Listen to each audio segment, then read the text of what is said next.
സാറിൻ്റെ എങ്ങനെയാണ് പേരെങ്ങനെയാണ്? എൻ്റെ പേര് സണ്ണി മാത്യു. എന്തെടുക്കുന്നു ഇപ്പം നിലവിൽ? ഞങ്ങൾക്കൊരു സംഘടനയുണ്ട്, ജനാധിപത്യ അവകാശ സംരക്ഷണ സമിതി എന്നാണ് എൻ്റെ പേര്.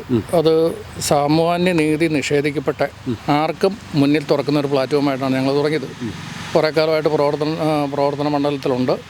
അതാരും ഞങ്ങളെ സമീപിച്ചു കഴിഞ്ഞാൽ അതിനകത്ത് പ്രതിഫലം ഇച്ഛയൊന്നും കൂടാതെ ഞങ്ങൾ പ്രവർത്തിച്ചു പോകുന്നൊരു സംഘടനയാണ് ഞങ്ങളുടെ. അത് ഏത് മേഖലകളിൽ നിന്നോ അത് ജാതി മത വർണ്ണ വർഗ്ഗമൊന്നും ഞങ്ങൾ നോക്കാറില്ല.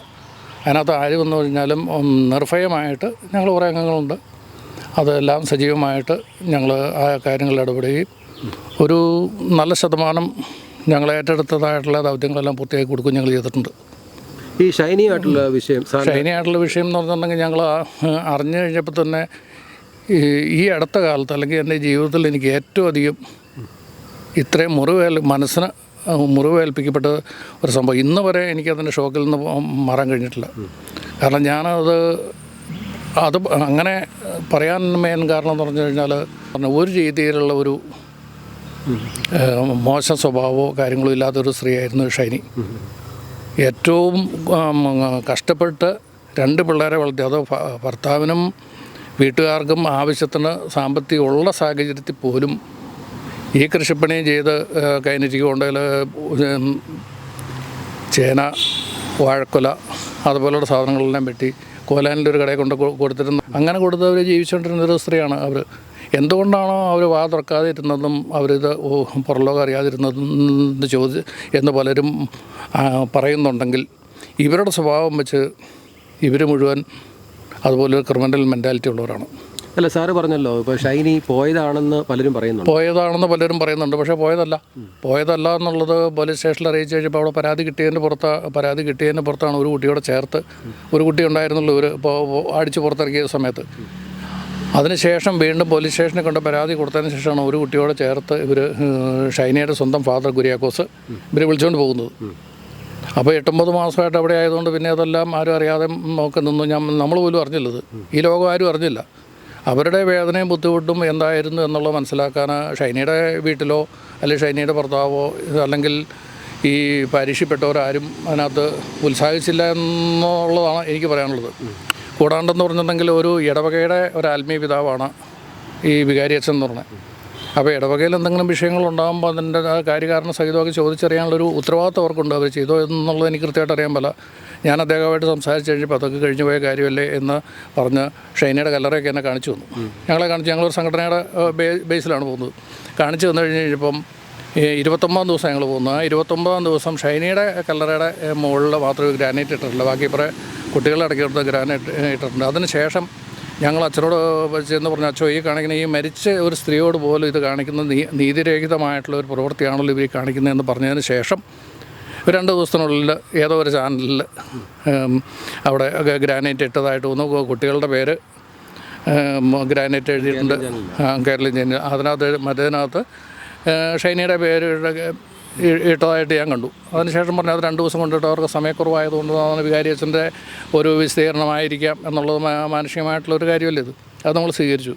പക്ഷേ അതിന് എങ്ങനെയാണ് പോകാൻ കാരണമായത്? ഞങ്ങൾ അന്വേഷണയിൽ നിന്നെന്ന് പറഞ്ഞിട്ടുണ്ടെങ്കിൽ ക്രൂരമായിട്ടുള്ള ഗാർഹിക പീഡനത്തിൻ്റെ പുറത്താണ് ഷൈനി ഇവിടുന്ന് പോകേണ്ടി വന്നത്. കാരണം എന്ന് പറഞ്ഞിട്ടുണ്ടെങ്കിൽ ഷൈനിക്ക് വീട്ടിൽ പോകണം എന്നുള്ള അത്ര താല്പര്യമുള്ള സ്ത്രീ, കാരണം അവിടെ അത്ര സുരക്ഷിതമല്ലായിരുന്നു എന്നവർ മുൻകൂട്ടി മനസ്സിലാക്കിയിരിക്കണം എന്നുള്ളതാണ് ഞാൻ ഷൈനിയുടെ വീട്ടിൽ പോയതിൽ നിന്നൊക്കെ എനിക്ക് മനസ്സിലാകുന്നത്. അതുകൊണ്ട് എത്രമാത്രം സഹനം ഏറ്റെടുക്കാവോ അത്രമാത്രം സഹനം ഏറ്റെടുത്ത ഒരു സ്ത്രീയാണ് ഷൈനി. തുടരെയുള്ള ഗാർഹിക പീഡനത്തിൻ്റെ തീവ്രത മർദ്ദിച്ച് അവശയാക്കി. ഈ കുട്ടികളുടെ ഈ മർദ്ദിച്ച് അവശയാക്കിയതിന് ഏതാനും ദിവസങ്ങൾക്ക് മുന്നം ഈ കുട്ടികളുടെ അതികുർബാനയായിരുന്നു. അതികുർബാനയുടെ സമയത്ത് അവിടെ ഭയങ്കരമായിട്ടുള്ള ആഘോഷങ്ങളും കാര്യങ്ങളും, വൈകുന്നേരം മുഴുവൻ അവിടെ മദ്യപാനവും കാര്യങ്ങളൊക്കെ ആയിരുന്നു എന്നുള്ളത് ചുറ്റുപാടുള്ളവരൊക്കെ പലരും നമ്മളോട് പറഞ്ഞിട്ടുണ്ട്. അവരാരും പേര് വെളിപ്പെടുത്താൻ താല്പര്യമില്ലാത്തത് കൊണ്ട്. കാരണം ഇന്നത്തെ കാലത്ത് എല്ലാവരും സ്വാർത്ഥമതികളായിട്ടുള്ള ജനങ്ങളാണ്. ആൾക്കാരെ കുറ്റം പറഞ്ഞ കാര്യമൊന്നുമില്ല. കാരണം എന്ന് പറഞ്ഞാൽ അങ്ങനെയായിപ്പോയി, നമ്മുടെ വ്യവസ്ഥിതി അങ്ങനെയായിപ്പോയി. കാരണം എന്ന് പറഞ്ഞിട്ടുണ്ടെങ്കിൽ ഇന്നത്തെ ഏത് കാര്യങ്ങൾ വന്നു കഴിഞ്ഞാലും വേട്ടക്കാരുടെ കൂടെയാണ്. നിയമം പോലും അങ്ങനെ അല്ലേ എന്ന് നമ്മൾ സംശയിക്കേണ്ടിയിരിക്കുന്നു. അതുകൊണ്ടാണ് ആരും തന്നെ പുറത്ത് പറയാത്തത്. തന്നെയല്ല ചേരി ബേബി എന്നൊക്കെ പറഞ്ഞു കഴിഞ്ഞാൽ ആൾക്കാരുടെ അഭിപ്രായം വെച്ചും നമ്മൾ അന്വേഷണത്തിൽ നിന്ന് പറഞ്ഞിട്ടുണ്ടെങ്കിൽ നല്ലൊരു പേഴ്സണാലിറ്റിയല്ല പുള്ളി. ഈ ചീത്ത വാക്കുകൾ എല്ലാവരോടും പറയുള്ളൂ. അങ്ങനെയുള്ളൊരു വ്യക്തിയുടെ വീട്ടിൽ മക്കളിങ്ങനെ ആയില്ലെങ്കിൽ അതിശയമുള്ളൂ. കാരണം എന്ന് പറഞ്ഞാൽ പണ്ടൊരു പഴഞ്ചൊല്ലുണ്ട്, മത്ത് കുത്തിയാൽ കുമ്പിൾ മുളയ്ക്കുകയല്ലോ എന്നുള്ളത്. പിന്നെ അതല്ലേ പിന്തുടർച്ചയായിട്ട് വരുള്ളൂ. ഈ പിള്ളേരുടെ ആദ്യ കുർബാനയ്ക്ക് ശേഷം ഉണ്ടായ സംഭവവാസങ്ങളുടെ പുറത്ത് മദ്യപാനത്തിൻ്റെ കുറിച്ച് എന്തെങ്കിലും അങ്ങോട്ടും ഇങ്ങോട്ടും കശപിശ ഒക്കെ ഉണ്ടായിരിക്കാം. അതിന് പുറത്താണ് കണ്ടമാനം മർദ്ദിച്ച് ആവശ്യമാക്കി പാതിരാത്രിക്ക് ഷൈനിയുടെ ഫാദറിനെ വിളിച്ചു വരുത്തുകയും അവരവിടുന്ന് വണ്ടി വിളിച്ചു വന്ന് കൊണ്ടുപോവുകയാണ് ചെയ്തതെന്നാണ് നമ്മുടെ അന്വേഷണത്തിൽ നിന്ന് മനസ്സിലായത്. ഷൈനയുടെ വീട്ടിലും പോയി. ഷൈനയുടെ വീട്ടിൽ പോയി കഴിഞ്ഞപ്പോഴും 3 സിസേറിയനായിരുന്നു. അത് ബ്ലീഡിങ് ഉണ്ട്, അതിന് ട്രീറ്റ്മെൻറ്റ് എടുത്തുകൊണ്ടിരിക്കുകയാണ്. അതിൻ്റെയൊക്കെ റിപ്പോർട്ട് അങ്ങേറിയിലുണ്ടെന്നാണ് പറഞ്ഞത്. ഞാൻ അങ്ങേരോട് ചോദിച്ചു, റിപ്പോർട്ടൊക്കെ ഞങ്ങൾക്ക് തരാമോ എന്ന് ചോദിച്ചു. അന്നേരം ഞാനതൊരു വിമുഖത കാണിച്ചുകൊണ്ട് പിന്നെ ഞാൻ കൂടുതൽ നിർബന്ധിക്കാൻ തന്നില്ല. പിന്നെ അവസരങ്ങളുണ്ടല്ലോ എന്നുള്ള സാഹചര്യത്തിൽ.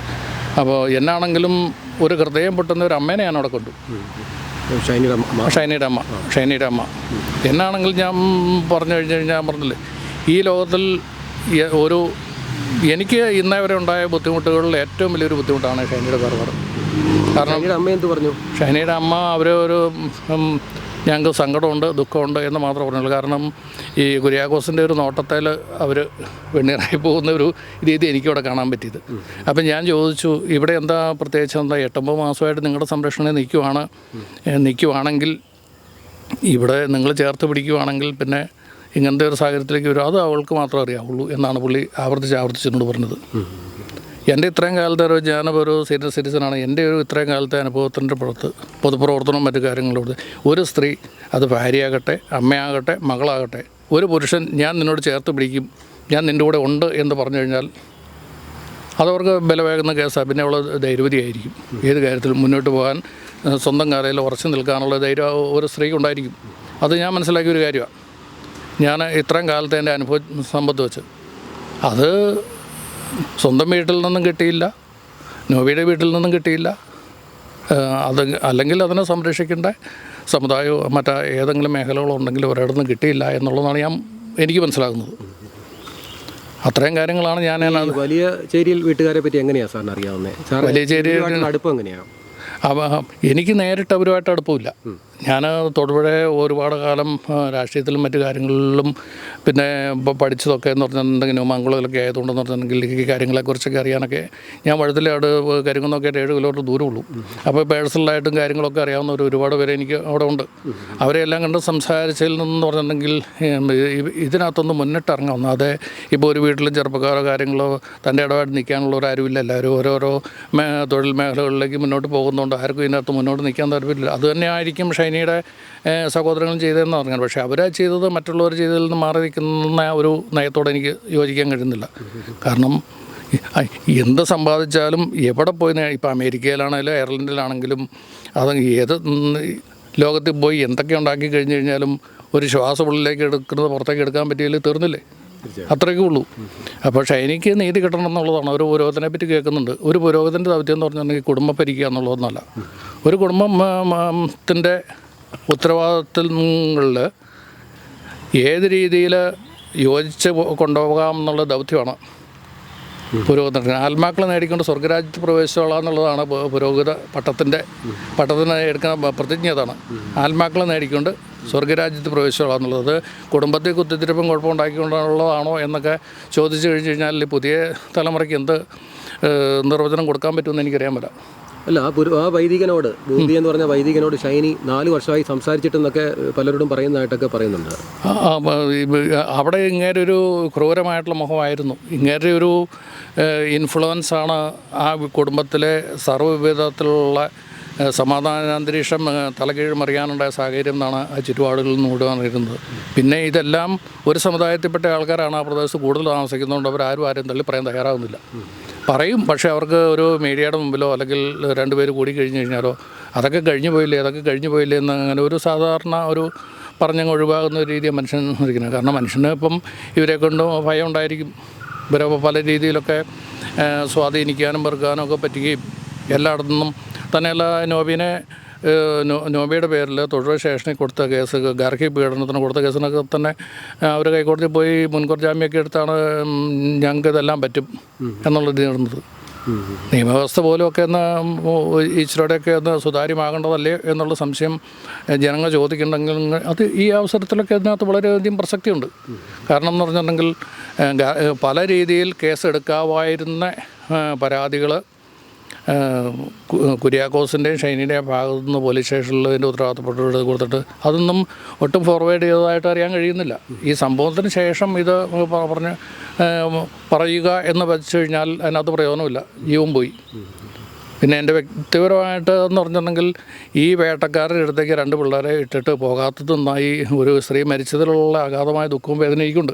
എങ്കിൽ പോലും ഇതുപോലുള്ള വേട്ടക്കാരുടെ മുന്നിലേക്ക് ആ 2 കുഞ്ഞു പിള്ളേരെ ഇട്ടിട്ട് ആ സ്ത്രീ തന്നെ പോകാത്തത് ഏറ്റവും നന്നായി എന്നുള്ളൊരു അഭിപ്രായം എനിക്കിപ്പോൾ ലാസ്റ്റ് എനിക്ക് എങ്ങനെ പറയാൻ പറ്റുള്ളൂ. ഒരു മകനുണ്ടല്ലോ ഇപ്പോൾ, ഒരു മകനുണ്ട്. ആ മകനെ പോലും കുത്തിത്തിരിപ്പുണ്ടാക്കി തള്ളയിൽ നിന്ന് അകറ്റി നിർത്തിയിരുന്ന സാഹചര്യമാണ് ഉണ്ടായിരുന്നത്. ഇനി അവന് സുരക്ഷിതത്വം ഉണ്ടാകുമെന്ന് വിചാരിക്കുന്നുണ്ട് അവിടെ? അവന് സുരക്ഷിതത്വം എന്ന് പറഞ്ഞിട്ടുണ്ടെങ്കിൽ ഇവർ സാമ്പത്തികമായിട്ട് സുരക്ഷിതത്വം കൊടുക്കാൻ വേണ്ടി പ്രാളപ്പെട്ട് നടക്കുന്നവരാണ്. ഈ സാമ്പത്തികമായിട്ടുള്ളൊരു കാര്യങ്ങൾ മാത്രമല്ലല്ലോ, മാനസികമായിട്ടും സാമൂഹികമായിട്ടും മറ്റ് കാര്യങ്ങളിലൊക്കെയാണ് പിള്ളേർ വളരേണ്ടത്. പിള്ളേർ കളിച്ച് ചിരിച്ച് വളർന്ന ഐസ്ക്രീമും ബലൂണും BP ഒക്കെ ഊതി നടക്കേണ്ട പ്രായമായിരുന്നു കുഞ്ഞു പിള്ളേർ. ആ പിള്ളേരെ കൊണ്ട് നിഷ്കരണം കൊലയ്ക്ക് കൊടുത്തെങ്കിൽ അതിന് ശരിക്കും അതിൻ്റെ ഉത്തരവാദി അപ്പം തന്നെയാണ്. അപ്പം ഇവർക്ക് ഇയാൾ വേണ്ടെങ്കിൽ, ഈ നോബിക്ക് ഷൈനിനെയും പിള്ളേരെയും വേണമെങ്കിൽ ഒന്നുകിൽ ചിലവിന് കൊടുക്കുകയോ അല്ലെങ്കിൽ മാറ്റി നിർത്തുക. പിന്നീട് അതിൻ്റെ പുറകെ നടന്ന് വാട്സപ്പ് സന്ദേശം അയക്കുകയോ പുറക്കുകയൊക്കെ ചെയ്യേണ്ട ഒരു കാര്യം ആയിക്കൊള്ളുമല്ല. അവർ വിട്ടു, അവരെ വേണ്ടെങ്കിൽ ഈ പുറകെ നടന്ന് ഉപദ്രവിക്കുന്നത് എന്തിനാ? അവർ ജീവിക്കാൻ അനുവദിച്ചുകൂടായിരുന്നു. ഇപ്പോൾ വീട്ടിൽ ചിലപ്പം കുര്യാക്കോസിനെ സംബന്ധിച്ചിടത്തോളം മക്കളൊക്കെ ചിലവിന് കൊടുത്ത് 8 സെൻറ്റ് സ്ഥലവും വീടും ഒക്കെ ഉള്ളതെന്നാണ് ഞങ്ങളവിടെ ചെന്ന് നേരിട്ട് അന്വേഷിച്ചപ്പോൾ കിട്ടിയത്. അപ്പോൾ അങ്ങേരും മക്കൾ പറയുന്നതിൻ്റെ ഒരു കടിഞ്ഞാണിൽ നിന്ന് മുന്നോട്ട് നിൽക്കാൻ അങ്ങേർക്കും പറ്റാത്തൊരു സാഹചര്യമായിരിക്കും ഉള്ളത്. എന്നാണെങ്കിലും ഒരപ്പനും അമ്മയും ജീവിച്ചിരിക്കുമ്പോൾ ഒരു പെൺകുട്ടിക്ക് ഇത്രയൊക്കെ സംഭവിച്ചു എന്ന് പറഞ്ഞു കഴിഞ്ഞാൽ പിന്നെ ഈ ലോകത്തിൽ ഇനി ആര് സുരക്ഷിതത്വം കൊടുക്കാനാ? ഭർത്താവിൻ്റെ വീട്ടിൽ സുരക്ഷിതത്വം ഇല്ല. അതിപ്പോൾ വർഷങ്ങളായിട്ട് 16 വർഷമായിട്ട് കല്യാണം നടന്നു, ഇത്രയും പിള്ളേരുമായി. ഇത്രയും പിള്ളേരൊക്കെ ആകണതിന് പിന്നെ തന്നെ വേണ്ടെങ്കിൽ വേണ്ടാന്ന് വെച്ച് പറഞ്ഞു വിടേണ്ട ഒരു ബാധ്യത. ആ വേണ്ട എന്ന് വയ്ക്കുന്നവനും വെറുപ്പ് തോന്നുന്നവനും പറഞ്ഞ് ഒഴിവാക്കി വിടേണ്ടതാണ്. അതാണ് ഞാൻ പറയുന്നത്. അല്ലാതെ ഈ വെച്ച് പേടിപ്പിച്ച് ഇതുപോലെ നിസ്സഹായമായിട്ടുള്ള ഒരുപാട് സ്ത്രീകളുണ്ട്. ഇതിപ്പോൾ ഒരു ഷൈനിയിൽ ഒതുങ്ങുന്നില്ല. ഇതൊക്കെ ഒരുപാടുണ്ട്. ഇതൊക്കെ സാമ്പത്തികമായിട്ടോ അതുപോലെ രാഷ്ട്രീയപരമായിട്ടോ അല്ലെങ്കിൽ മറ്റേതെങ്കിലും രീതിയിലുള്ള ബന്ധങ്ങളുടെ എല്ലാം പുറത്ത് ഒരുപാട് പേര് പീഡിപ്പിക്കപ്പെടുന്നുണ്ട്. ഒരിടത്ത് ചെന്ന് കഴിഞ്ഞാലും നിസ്സഹായാവസ്ഥയിൽ ഉള്ള സ്ത്രീകൾ സഹിക്കുകയല്ലാതെ തന്നെ ചെയ്യാൻ പറ്റും. അതാണിപ്പോൾ ഇവിടെ സംഭവിച്ചതായിട്ട് ഞാൻ മനസ്സിലാക്കുന്നത്. ഒരു വൈദികൻ ലോഹ ഇട്ട് കഴിഞ്ഞാൽ വീട്ടിൽ താമസിക്കുക എന്നൊക്കെ പറഞ്ഞു കഴിഞ്ഞാൽ നമ്മൾ ചിന്തിക്കാൻ പറ്റും. വന്നു പോകുക എന്നുള്ളതിനെക്കുറിച്ചാണ് നമ്മൾ കേൾക്കുന്നുള്ളൂ. കാരണം വീട്ടിലെ നിയന്ത്രണങ്ങൾ കംപ്ലീറ്റ് ഒരു പുരോഹിതൻ ഏറ്റെടുക്കുക എന്ന് പറഞ്ഞാൽ പിന്നെ ആ പുരോഹിത ദൗത്യം കൊണ്ട് ഇത്രയും വർഷം പഠിച്ച് പുരോഹിതം എന്ന് പറഞ്ഞാൽ ദൈവഹിതമാണ്. അതിന് അനുസരിച്ച് പ്രവർത്തിക്കുക, ആ രീതി മുന്നോട്ട് പോവുക എന്നുള്ളതാണ് അങ്ങേരെ കടമ. പറഞ്ഞില്ലേ, ആത്മാക്കളെ നേടുക എന്ന് പറഞ്ഞത് അവിടെ കുത്തിത്തിരിപ്പും കൊള്ളരുതായ്മ ഉണ്ടാക്കി കുടുംബത്തിൽ കുഴപ്പമുണ്ടാക്കുക എന്നുള്ളതല്ല. ദൈവം എന്ത് പറഞ്ഞിരിക്കുന്നോ അത് പലതും ത്യജിച്ചും പലത് സഹിച്ചും പല കടമ്പകൾ കടന്നും ഏത് മേഖലകളിലാണോ പ്രവർത്തിക്കുന്നത് ക്രിസ്തുവിൻ്റെ ഒരു മുഖം കാണുവാനായിട്ട്. ഇവരൊക്കെ ഇതുമാത്രം പുസ്തകങ്ങളുണ്ട്. ഇവിടെ മദർ തെരേസ എന്ന് പറഞ്ഞിട്ടുണ്ടെങ്കിൽ ഞാൻ എൻ്റെ വൈഫ് മദർ തെരേസനെ കൂടെ ഹോസ്പിറ്റലിൽ കിടന്നു കഴിഞ്ഞപ്പം ശുശ്രൂഷ ഒരു വ്യക്തിയാണ് എൻ്റെ വൈഫ്. അവരെ പോലെയൊക്കെ ആകാൻ പറ്റിയില്ലെങ്കിൽ പോലും അവരെയെങ്കിലും കണ്ടുകൊണ്ട് അല്ലെങ്കിൽ ക്രിസ്തു മുഖം ദർശിച്ചുകൊണ്ട് ഇവർക്ക് ചെയ്യാൻ പറ്റുമായിരുന്നെങ്കിൽ എന്ന് പറഞ്ഞിട്ടുണ്ടെങ്കിൽ ഏത് കുടുംബം സ്വർഗ്ഗം. ഒരു പുരോഹിതനുണ്ടെങ്കിൽ സാധാരണ ഞങ്ങളുടെയൊക്കെ ധാരണ വെച്ചിട്ട് കുടുംബം നല്ല കുടുംബമാണ് എന്നുള്ളതാണ്. പക്ഷേ ഇത് നേരെ തിരിച്ചാണ് അനുഭവത്തിൽ നിന്ന് കാണുന്നത്. ഷൈനി 4 വർഷമായി പുരോഹിതനുമായിട്ട് സംസാരിച്ചിട്ടുള്ളതൊക്കെയാണ് പുറത്ത് വരുന്ന വിവരങ്ങൾ. അങ്ങനെ വിവരങ്ങൾ കേട്ടു. പുള്ളി വന്നു കഴിഞ്ഞാൽ അധികം ഒരിടത്തും വെട്ടപ്പെടാറില്ല. ഏതെങ്കിലും ഒരു മുറികളിലൊക്കെ ഒതുങ്ങി കൂടുകയാണ് ചെയ്യുന്നതെന്നൊക്കെയാണ് അയൽവക്കക്കാരുടെ സംസാരം. ചിലപ്പോൾ എന്തെങ്കിലുമൊക്കെ കാര്യങ്ങളൊക്കെ വളരെ ചുരുക്കമായിട്ട് ഷൈനി ആരെയോടെങ്കിലുമൊക്കെ സൂചിപ്പിച്ചിട്ടുണ്ടാകും. പക്ഷേ ഇവരെ ഭയന്നാണ് ഷൈനി പറയാതിരുന്നെങ്കിൽ പോലും പറയാതിരുന്നത്. അല്ല, സഭ പോലും അദ്ദേഹം എവിടെയാണെന്ന് പോലും ഇപ്പോൾ പറയുന്നില്ല. ഇവർ ഞാൻ അന്വേഷണയിൽ നിന്ന് ഒരു 1-2 ഇവരുടെ ജ്ഞാനായ വൈദികർ എന്നോട് പറഞ്ഞു അവർ സഭയുടെ വൈദികനല്ലാന്ന് പറഞ്ഞത് OST സന്യാസ സമൂഹത്തിൽപ്പെട്ട ആളാന്ന് പറഞ്ഞത്. ഏത് സന്യാസ സമൂഹത്തിൽപ്പെട്ടവനായിട്ട് ക്രൈസ്തവ സമൂഹത്തിൽപ്പെട്ട ഒരാളാവുമ്പോൾ അല്ലെങ്കിൽ ഈ തിരിച്ചതും ഇതൊക്കെ നമ്മളാരും മനുഷ്യരൊന്നുമല്ലോ. ഇത് തിരിച്ചെങ്കിൽ ഈ തിരിച്ചതിനൊക്കെ ഈ പല വിഭാഗങ്ങളായിട്ട് തിരിച്ചു വിട്ട് ആരെ തിരിച്ചോ അവരാണ് ഇതിന് ഉത്തരവാദി. പക്ഷേ ഒരു പുരോഹിതൻ്റെ ശുശ്രൂഷയ്ക്ക് നിൽക്കത്തക്ക രീതിയിലുള്ള മാന്യത അങ്ങേര് കാണിച്ചിട്ടില്ല എന്നുള്ളതാണ് ഇപ്പോൾ പുറത്തേക്ക് വരുന്ന മീഡിയകളിൽ നിന്ന് ഞാൻ കണ്ടതും അന്വേഷിച്ചപ്പോഴും അറിഞ്ഞതും എങ്ങനെയാണ്. അതൊക്കെ എവിടെ ഉണ്ടെന്നുള്ള ഒരു കാഴ്ചപ്പാടുണ്ടാവോ? കേരളത്തിൽ തന്നെ ഉണ്ടാകും. ഇതിനെ പ്രൊട്ടക്റ്റ് ചെയ്യാനൊക്കെ ഒരുപാട് പേരുണ്ടല്ലോ. എന്നെ പ്രൊട്ടക്റ്റ് ചെയ്യാൻ ഞാൻ ആദ്യമേ പറഞ്ഞല്ലേ, വേട്ടക്കാരുടെ കൂടെയാണ് എല്ലാം. വേട്ടക്കാരുടെ കൂടെയാണ്, ഇരയുടെ ഭാഗത്ത് ആരുമില്ല. അതിപ്പോൾ എന്തോരം ഉദാഹരണങ്ങൾ നമ്മുടെ ചുറ്റുപാടൊക്കെ നമ്മൾ കണ്ടുകൊണ്ടിരിക്കുന്നു. ഷൈനിയുടെ ഫാദറിൻ്റെ ഫാസ്റ്റ് ഹിസ്റ്ററി എങ്ങനെയാണ്? ഷൈനിയുടെ വളരെയധികം ആദ്യം ഷാപ്പിൽ കറിക്കച്ചവടമൊക്കെ ആയിരുന്നു എന്നുള്ളതാണ് ഞങ്ങളുടെ അന്വേഷണത്തിൽ എന്ന് പറഞ്ഞത്. അത് പെരുവാ എന്ന് പറഞ്ഞ സ്ഥലത്ത് ജോലി ചെയ്തതായിട്ട് എൻ്റെ ഒരു പഴയ സുഹൃത്തിനോട് പറഞ്ഞു. ഞങ്ങൾ ഈ കാര്യത്തെക്കുറിച്ച് അന്വേഷണം പറഞ്ഞു. പിന്നീട് മൊസൈക്ക് പണിയായിരുന്നു പറഞ്ഞു. അപ്പോൾ മൊസൈക്ക് പണിയിലുണ്ടായിരുന്നു എന്ന് പറയണത്, മൊസൈക്ക് പണിക്ക് പുള്ളിയുടെ കൂടെ പണ്ട് പോയിക്കൊണ്ടിരുന്ന ഒരു പുള്ളിയുടെ അപ്പുറം പറഞ്ഞു. പുള്ളിക്കാരൻ മരിച്ചുപോയി. മൊസൈക്കിൻ്റെ പണിക്കൊക്കെ പോയിക്കൊണ്ടിരുന്നു. അങ്ങനെ തന്നെയാണെങ്കിലും ആ ഒരു കാലഘട്ടത്തിൽ കഷ്ടപ്പെട്ട് പിള്ളേരെ വളർത്തി എന്നുള്ളതാണ് മനസ്സിലാക്കാൻ പറ്റുന്നത്. പിന്നീട് മാറ്റം വന്നതൊക്കെ എവിടെയൊന്നും നമുക്ക് പറയാൻ പറ്റില്ല. എന്നാണെങ്കിലും ഇവരെ ചേർത്ത് പിടിക്കേണ്ടതായിരുന്നു. ഈ സ്ത്രീയെ ചേർത്ത് പിടിക്കേണ്ടതായിരുന്നു. മകളും 2 പേരക്കുട്ടികളും. അവരൊക്കെ എന്ന് പറഞ്ഞാൽ നമ്മൾ ഇന്നത്തെ കാലഘട്ടത്തിൽ ഈ എല്ലാവരും വിദേശത്തൊക്കെ കുടിയേറുമ്പോഴൊക്കെ ചെയ്യുമ്പോൾ ഷൈനിയെപ്പോഴും 2 പിള്ളേരെ, തങ്കപ്പെട്ട 2 പിള്ളേരെ, അല്ല മാലാഖ കുഞ്ഞുങ്ങളെന്ന് ഒരു ക്രൈസ്തവ ഭാഷ പറഞ്ഞാൽ മാലാഖ കുഞ്ഞുങ്ങളുണ്ടായിരുന്നത്. അവരെ നഷ്ടപ്പെടാതെ അവരെ ചേർത്ത് പിടിക്കേണ്ട ബാധ്യത ഷൈനിയുടെ അപ്പനും ഉണ്ടായിരുന്നു, അല്ലെങ്കിൽ നോവിക്കും ഉണ്ടായിരുന്നു. ഇവർക്കൊക്കെ ഉണ്ട്. ഇവർക്കൊക്കെ തുല്യ ഉത്തരവാദിത്വം. ഇതിനകത്ത് ആരും നോവിയുടെ തലയെ മാത്രം കെട്ടിവെക്കേണ്ട. അല്ലെങ്കിൽ ഏതോ ഒരു ചാനലിനകത്ത് ഞാൻ കണ്ടു, ക്നാനായ സഭ കുറ്റമില്ലാത്ത സഭയെന്ന്. പോപ്പിനെ പറ്റി, വത്തിക്കാനിലിരിക്കുന്ന പോപ്പിന് തെറ്റാവരം ഉണ്ടെന്ന് കേട്ടിട്ടുണ്ട്. അദ്ദേഹത്തിൻ്റെ തീരുമാനങ്ങളൊന്നും തെറ്റാറില്ല. അത് ദൈവികമായിട്ടുള്ള ആലോചനകളിലൂടെ എടുക്കുന്ന എന്ന് കേട്ടിട്ടുണ്ട്. അതുപോലെ പറയുന്നത് ഇവരെല്ലാം സ്വന്തം ദൗത്യം മനസ്സിലാക്കാതെ, അല്ലെങ്കിൽ ക്രൈസ്തവ വിളി മനസ്സിലാക്കാതെ സംസാരിക്കുന്നതാണ്. ഒരാൾ മരിച്ചു പോയി കഴിഞ്ഞ് കഴിഞ്ഞാൽ പിന്നെ ആ ആളുടെ തലയിലേക്ക് എല്ലാം വെച്ച് കെട്ടി. അത് മോശക്കാരായിരുന്നു. ഇപ്പം പലതിനകത്തും ചെറിയൊരു സൂചനകളൊക്കെ കൊണ്ടവർക്ക് മാനസികമായിട്ടുണ്ടായിരുന്നു. മാനസികമായിട്ട് ഉണ്ടാക്കി പോലെ ഉത്തരവാദികളാരാ? ഇത്രയും കാലം ഈ കുട്ടികളുടെ അതികുർബാനയുടെ സമയത്ത് ഒരേ മാനസികമില്ലായിരുന്നു. അവർക്ക് അധ്വാനിക്കാൻ പറ്റും, പിള്ളേരെ നോക്കാൻ പറ്റും. രാവിലെ വെളുപ്പിനായിട്ട് 4 മണിക്ക് ഏക്കുമായിരുന്നു എന്നുള്ളത് അറിഞ്ഞത്. ശരി, 4 മണിക്കേറ്റ് ഈ പിള്ളേർക്ക് വേണ്ട ഫുഡ് പ്രിപ്പയർ ചെയ്ത് പിള്ളേരെ സ്കൂളിൽ വിടാനുള്ള ഒരു സ്ത്രീക്ക് മാനസികം ഉണ്ടായെങ്കിൽ ഇതിനു മുന്നേ തന്നെ അവരെ മറ്റ് ഹോസ്പിറ്റലിൽ ഇവർ ചികിത്സിക്കേണ്ടതല്ലേ? ഇപ്പം ഇവരുടെ കൃത്യം കൊണ്ട് ഇങ്ങനെയൊരു സംഭവം നടന്നതിന് ശേഷം ഇപ്പോൾ അവരെ ഈ മാനസികമായിട്ട് ഇതായിരുന്നു എന്ന് ചാർത്തി കൊടുക്കുന്നതിലൊന്നും ഒരു അർത്ഥമില്ല. അങ്ങനെ ഉണ്ടെങ്കിൽ അത് നേരത്തെ മനസ്സിലാക്കണം, നേരത്തെ പറയണം. ഈ ലോകത്തോട് വിളിച്ചു പറഞ്ഞത് ഇന്നത് അവർക്ക് ഇന്ന അസുഖമുണ്ട്, നിങ്ങൾ അവരുടെ വീട്ടിൽ നിങ്ങൾ കൊണ്ടുപോക്കൂ, എനിക്ക് പറ്റിയല്ല എന്നുള്ളത്. അത് പറഞ്ഞല്ലോ. നിരന്തരമായിട്ടുള്ള പീഡനം ഒരുപാട് പേര് ഇവരുടെ ബന്ധുക്കൾ തന്നെ പറഞ്ഞാണ് വിളിച്ച് പറയുകയും വർക്കൊക്കെ ചെയ്തതെന്നാണ് കുര്യാക്കോസായിട്ട് ഞങ്ങളോട് പറഞ്ഞത്. അത് അങ്ങനെ അവരോട് വിളിച്ച് പറഞ്ഞാണ് രാത്രിയിൽ കൊണ്ടുപോയത് എന്ന്. അപ്പോൾ അങ്ങനെ മനഃപൂർവ്വം ഷൈനി പോയതല്ല. മനഃപൂർവ്വം ഷൈനി പോയതേ അല്ല. ഷൈനീനെ ഇവർ വിളിച്ച് കൊടുത്തു വിട്ടതാണ്. നല്ലൊരു വിറ്റതൊന്നല്ലൊരു പെണ്ണെ. കൗതാശികമായിട്ട് ഒരു പുരോഹിതൻ കാർമ്മികനായിട്ട് നിന്ന് ക്രിസ്തുവിനെ അല്ലെങ്കിൽ ദൈവത്തെ സാക്ഷി നിർത്തി താലി കെട്ടിയാണ് ഇത് പറഞ്ഞു വിടുന്നത്. അത് ചുമ്മാ ഇങ്ങനെ പിള്ള കളിക്കാനുള്ളൊരു ഉടമ്പടിയല്ല, അതൊരു കവനൻ്റാണ്. ഉടമ്പടി എങ്ങനെയാണ് പറയുന്നത്? അത് ബ്രേക്ക് ചെയ്ത് കളയാനായിട്ട് ആർക്കും അവകാശമില്ല.